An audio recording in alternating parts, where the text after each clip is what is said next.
আমি ভাবতাম তুমি আমাকে সবচেয়ে বেশি ভালোবাসো, তুমি সব থেকে বেশি আমাকে চাও।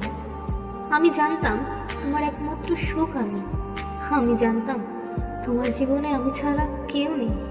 ভাবতাম তোমার চোখের আলো আমি, তোমার হাসির কারণ আমি, তোমার শান্তির নিঃশ্বাস আমি। কিন্তু না, ভুল ভাবতাম আমি। তোমার জীবনে আমি তোমার কেউ ছিলাম না।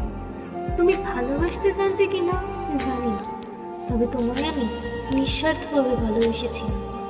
আমি চেয়েছিলাম তোমার পাশে কেউ না বসুক, তোমার হাতে কেউ হাত না রাখুক, তোমার চোখে কারো চোখ না পড়ুক, তোমার নামের শেষে শুধু আমার নামটাই থাকুক। আমি চেয়েছিলাম তুমি থাকো, আমার হয়ে থাকো, আমাকে আগলে রাখো, আমাকে ভালোবাসো, আমাকে বোঝো। কিন্তু না, আমি বুঝলে না। তোমার মিথ্যা ভালোবাসার রেশ আমি কখনো কাটিয়ে উঠতে পারবো না।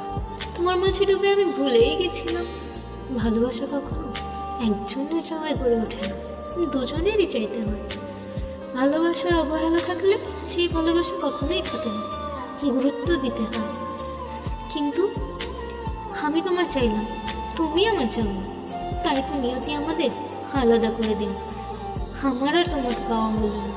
আসলে কি জানো, মায়াবতী হওয়া যায়, গুণবতী হওয়া যায়, রূপবতীও হওয়া যায়, কিন্তু দিন শেষে আমাদের হেরে যেতে হয় ভাগ্যবতীদের কাছে। নিজের ভালোবাসার মানুষটাকে পাওয়ার ভাগ্য কি সবাই নিয়ে জন্মায়? অপেক্ষা তার জন্যই করো যে তোমার অপেক্ষা মূল্য দিতে পারে।